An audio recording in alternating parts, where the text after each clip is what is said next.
రాజయ్య ఒక పెద్ద రైతు. అతని దగ్గర ఎప్పుడూ 10 మంది వరకు పనివాళ్ళు ఉండేవారు.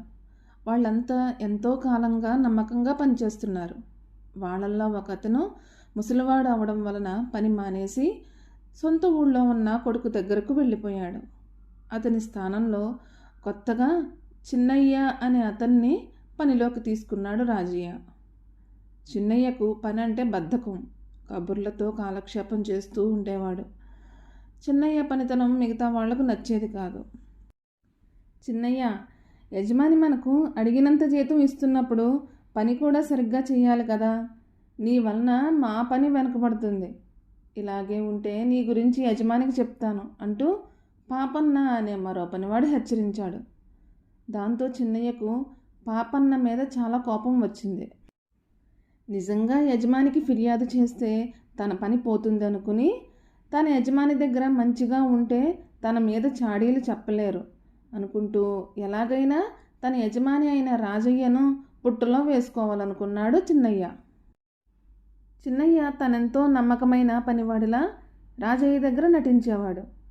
పొలం నుండి అందరికన్నా ఆలస్యంగా ఇంటికి వచ్చేవాడు.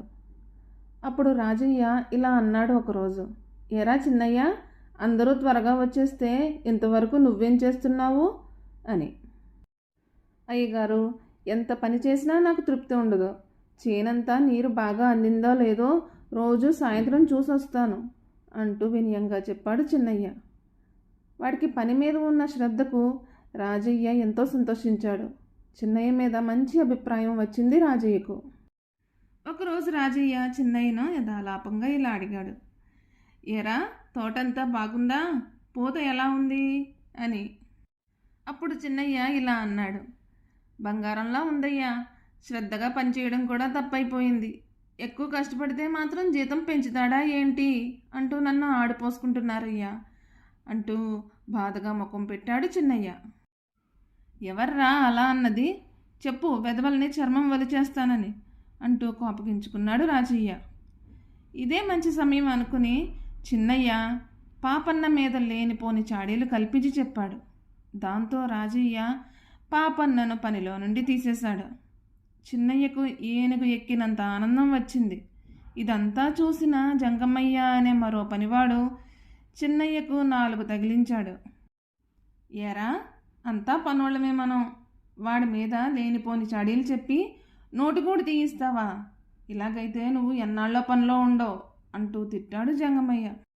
ఆ రాత్రే చిన్నయ్య జంగమయ్య మీద కూడా లేనిపోనివి కల్పించి చెప్పాడు రాజయ్యకు. ఆపై మళ్ళీ ఇలా అన్నాడు, మీతో వాడి గురించి ఏవైనా చెప్తే నన్ను చంపుతానంటున్నాడయ్యా అంటూ ఏడుపు ముఖం పెట్టాడు. అదంతా నమ్మి రాజయ్య జంగమయ్యను కూడా పనిలోంచి తీసేసి మరొకతన్ని పనిలో పెట్టాడు. దాంతో చిన్నయ్య అంటే మిగతా వాళ్ళంతా భయపడేవారు. అప్పటి నుంచి అసలు పని చేయకుండా మిగతా పని వాళ్ళ మీద అజమాయిషీ చేయడం మొదలుపెట్టాడు చిన్నయ్య. ఏవో చిన్న చిన్న చాడీలు రాజయ్యకు చెప్తూ పని వాళ్ళను తిట్టిస్తూ ఉండేవాడు. రాజయ్య ముందు వెనక ఆలోచించకుండా చిన్నయ్య చెప్పే చాడీలు పూర్తిగా నమ్మేవాడు. చిన్నయ్యను దగ్గర కూర్చోబెట్టుకుని వాడి మాటలు ఆసక్తిగా వినేవాడు. చిన్నయ్య పని చేయకుండా తమ మీద పెత్తనం చలాయిస్తుంటే సహించలేక 2 నౌకర్లు ఎదురు తిరిగారు. దానివలన వాళ్ళ ఉద్యోగాలు కూడా పోయాయి. దాంతో మిగతా పని వాళ్లకు యజమాని రాజయ్య అంటే గౌరవం పోయింది. పనంటే శ్రద్ధ తగ్గింది. సరిగ్గా పని చేయడం మానేశారు. ఆ ఏడు పంట దిగుబడి తగ్గిపోయింది. 5-6 లక్షలకు తక్కువ కాయని బత్తాయిలు సగమే కాసాయి.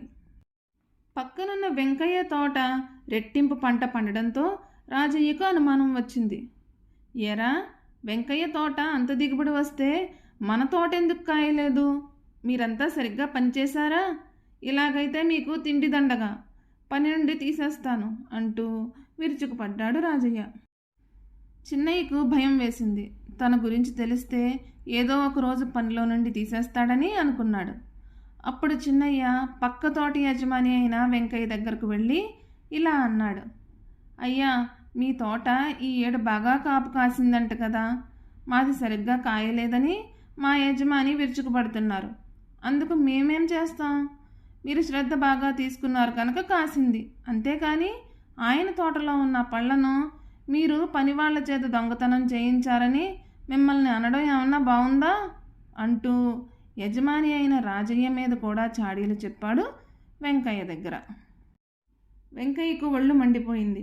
వెంటనే రాజయ్య దగ్గరకు వెళ్ళి, ఏమయ్యా, నీ తోటలో కాయలు దొంగతనం చేయించానని అంటావా?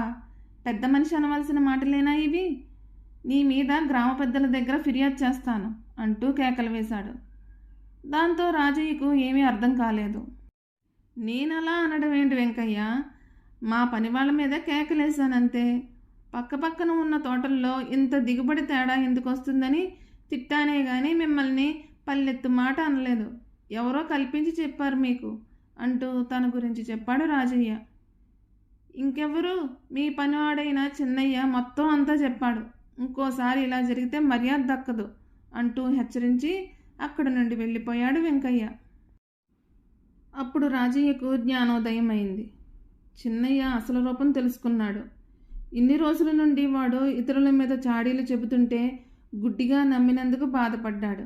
పైగా వాడి మాటలు నమ్మి బంగారం లాంటి పనివాళ్లను వెళ్ళగొట్టినందుకు చాలా బాధపడ్డాడు. ఇలా చాడీలు చెప్పేవాళ్లే నిజమైన పని దొంగలని గ్రహించలేకపోయినందుకు ఎంతో సిగ్గుపడ్డాడు. వెంటనే చిన్నయ్యను పిలిచి 4 తన్ని పనిలో నుండి తీసేశాడు. అంతకుముందు తీసేసిన పనివాళ్లను తిరిగి పనిలో చేర్చుకున్నాడు. ఆ తర్వాత సంవత్సరం రాజయ్య పంట బంగారంలా పండింది.